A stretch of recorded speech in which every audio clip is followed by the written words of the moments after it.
It's day 5 of Detroit Lions training camp, and pads went on for the very first time, but that wasn't the only big news to come out from Allen Park. We're going to talk about that and a whole lot more starting right now.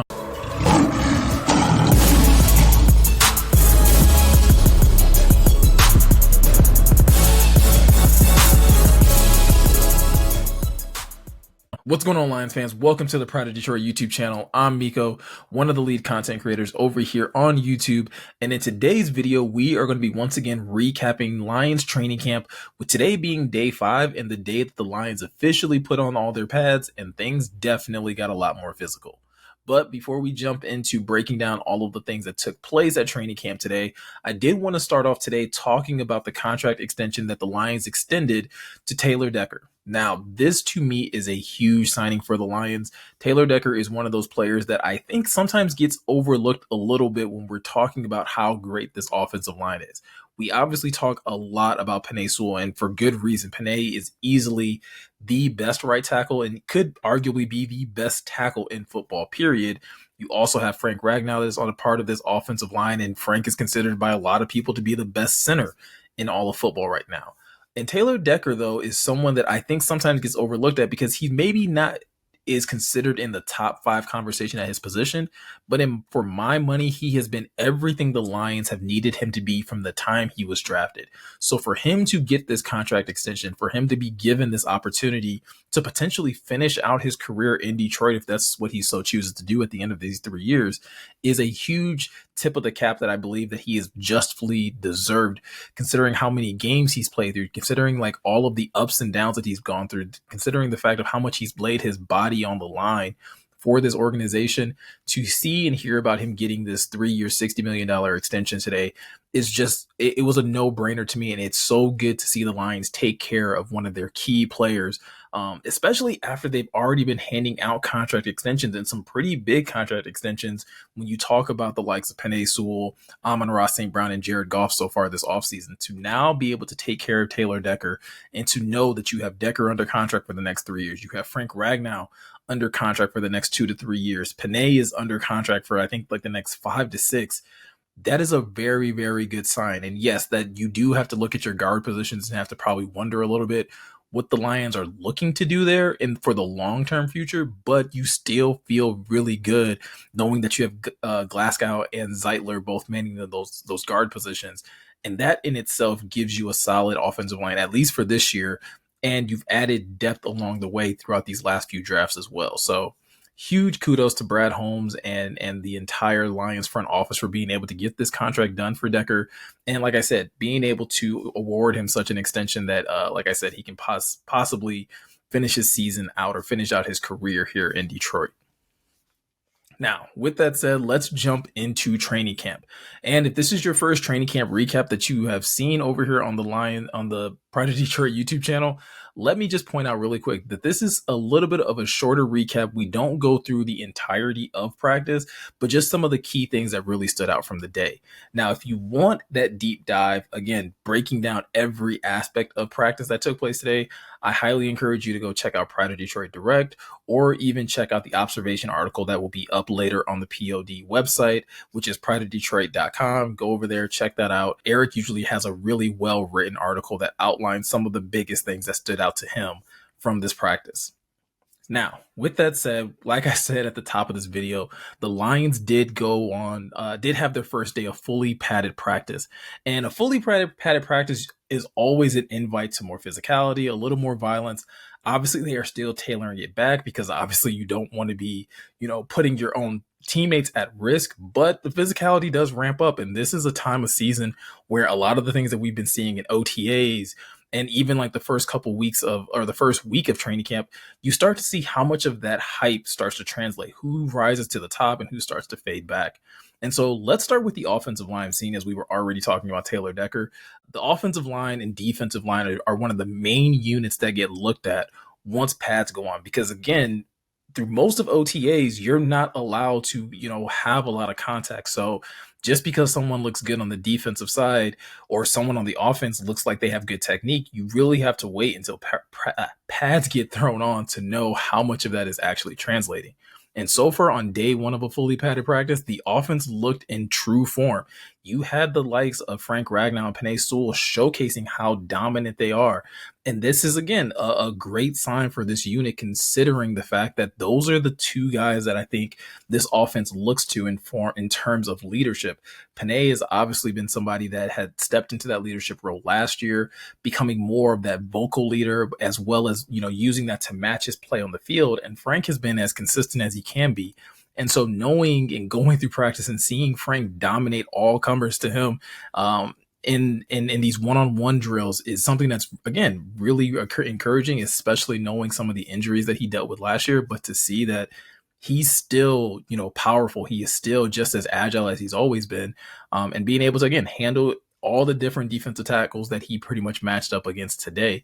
And the same being true with Sewell. We know Penei typically matches up a lot with Hutch during these one-on-one drills, especially early in training camp. And those two guys, usually it's a chess match, and those two guys are really always trying to get the better of each other. Well, today, Penei got to be the better person, got to be the better player whenever those two matched up against each other. So again, it's something that I think is a huge feather in the cap of Penei, and it continues to just help him build that confidence. And I think, as early as tomorrow, we could hear about another practice where Hutch is getting the better of Penei, but at least for today, that offensive line was definitely showing up strong.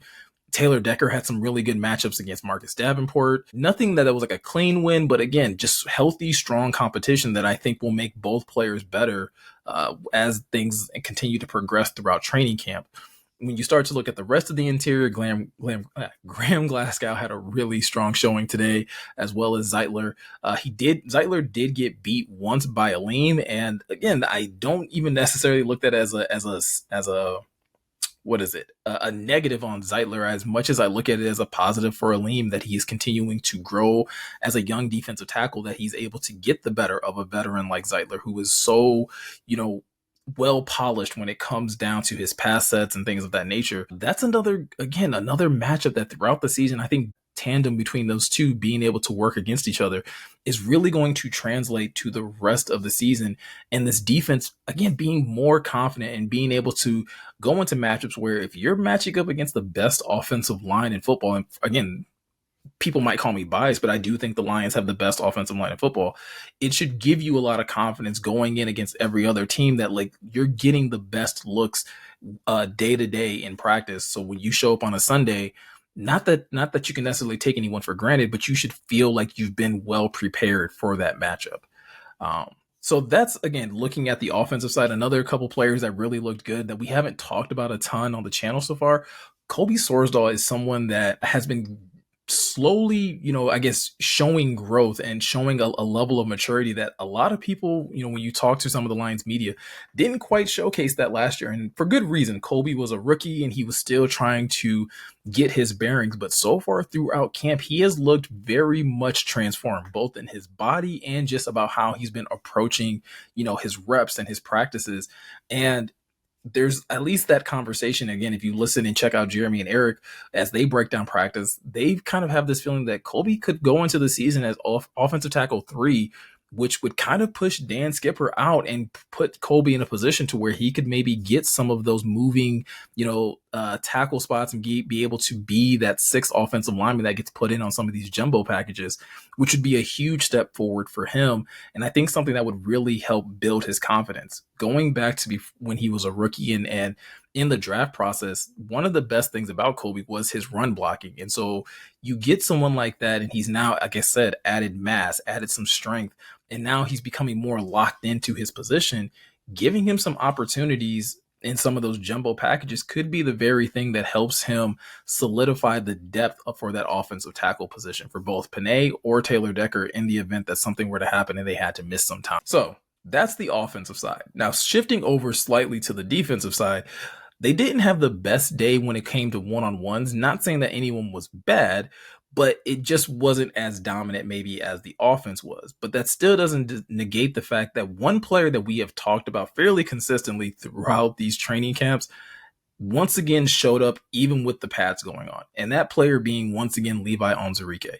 And Levi is someone that I am continuing to talk about and continuing to hype up, because you have to kind of appreciate where Levi started as a 2nd round pick all those years ago, dealing with the injuries, people not being sure if he'll ever return to form. And now we're going into year 4 with him, and it's finally starting to come together. Like I said, it's only 2 weeks into training camp, but this is progress that the coaches have been noticing from Levi since the spring, since OTAs. And even Dan Campbell talks about and is gushing over the fact of like how proud he is of how Levi's been performing and how he's starting to like really look the part of what they expected him to be when they drafted him. And that is something that I think should get all Lions fans excited. Like, not just me talking about it, but really understanding that with Levi being a second round pick last year, a borderline first round pick by some analysts' expectations, he has a lot of tools like we've talked about here. He has the size, he has the strength and the agility. And the Lions are really utilizing that this offseason by moving him all throughout that defensive line. Like we've talked about, he's playing 3 tech, he's playing the 5 tech, he's playing big end. They are trying everything they possibly can to get Levi Onwuzurike onto the field. And that is something that is very, very exciting. At the same time, it does come at the detriment of a guy like Josh Paschal or a guy like John Kaminsky, but I still think it's a good problem to have, because I think, and especially in the case of Josh Paschal, I think he's still going to get his opportunities. I do still think he's going to get probably even more opportunities to really refine his pass rushing game, because if you have the likes of Levi Onwuzurike and a Broderick Martin who can really be consistent rotations in the middle of your defensive line, that just means that Josh Paschal can get even more reps on the outside as a pass rusher and can really refine those skill sets as well. Or again, learn from a Marcus Davenport or learn from an Aiden Hutchinson to become a better, run defender on the edge and be able to set solid edges. So it really does have this trickle down effect of Levi playing well, and it just really, can bleed into the rest of this defensive line. And it was something that I think early on everyone was kind of being temperamental about, just because, like I said, like pads aren't on. How is this physicality going to translate? How is his body going to hold up once they start becoming more physical? And at least for the first day of padded practice, Levi looked great. He looked dominant. He looked like, like I said, that former second round pick that was heavily touted by Brad Holmes. And this is something that I'm very, very excited about. I'm really hoping that when the season kicks off, that we do get to see a good amount of Levi. Obviously, the likelihood of him starting is very low, because obviously you have DJ Reader and Aleem McNeil, and those two guys are going to take a heavy load of snaps when it comes down to the middle of your defense. But sprinkling in a Levi Onwuzurike is going to do wonders for this team, because the opposing offenses are just not going to get a break, especially if Levi continues to develop his game. And it's something that I'm really curious to know, and I haven't had a chance to ask anyone, but I would definitely love to hear what you guys think in the comment section below. But I'm also curious about how much of this has to do with Levi just getting healthy, which I do think that has a good portion of it, but also how much of this has to do with the addition of Terrell Williams, and how much has he been able to help Levi unlock, some of the potential that, like I said, that was seen in him during the draft process. I think, I don't necessarily think it's just one or the other. I think it is probably a mix of the two, but I'm so curious to see, how this continues to trend throughout the rest of training camp. Before we get out of here, another defensive player that I really want to mention very quickly, and if you want to hear more about this, I definitely, suggest you go check out Pride of Detroit Direct, because Eric and Jeremy do a great job of jumping into this a little bit more than I can right now. But Derek Barnes is someone else that I haven't talked about a ton so far throughout these training camp recaps, but Derek Barnes is someone who consistently every day that the Lions have been in training camp has been impressive, whether it's with his mentality, whether it's with his physicality, whether it's just with his versatility to be able to, play all of the linebacker positions or play the Mike, in some situations, and then jumping over to the Sam. Everything that I'm hearing about Derek Barnes, and I think we already all knew this based off how things played last year, Jack Campbell's going to get his opportunity to play the Mike this year. I just think that's going to be the fact, and I think you're going to see a lot of Jack Campbell and Alex Anzalone as your starting linebackers, week in and week out. But Derek Barnes at the Sam position, I think you're going to see a lot of that, whether it's him as him rushing the passer, him dropping in coverage. Just like the Lions are so adamant about getting their best coverage guys or getting their best defensive linemen on the field, I think the same thing is going to be true for the linebacker position. They know how valuable Derek Barnes is, and I don't think we're going to go into a season where he's not heavily incorporated into this defensive game plan. So Really just wanted to mention that very quickly for those who haven't, who have maybe been wondering about Derek Barnes, or just for the fact that I haven't mentioned it. Like I said, if you want more, if you want to hear exactly how he's been really impressive, and where, Jeremy and Eric have seen the most growth in his game, I highly suggest you check out Pride of Detroit Direct. It is a very good resource. Again, not trying to push anybody to buy something that you really can't afford. If you can't, that's perfectly fine. We simply appreciate, and when I say we, I mean everyone here at Pride of Detroit, we just appreciate you guys taking the time to check out this content and engage with us in the way that you have, and been so consistent with us. So we really do appreciate you guys. But that's pretty much going to do it for this recap. Let me know from, in the comment section below, what have you been noticing? What have you been reading up on? Any questions you might have about training camp? Let me know those in the comment section below. If you're looking for more information or more, news or updates on the Detroit Lions, please go check out prideofdetroit.com. There's always something new being posted over there. And if you're new to this YouTube channel, if you haven't already subscribed, please hit the subscribe button, hit that notification bell. If you have done those things already, hit the like button, leave a comment below. Those things help out the channel immensely. And yeah, that's pretty much going to do it for this video, guys. Thank you for taking the time to watch, and I'll be sure to catch you guys in the next one.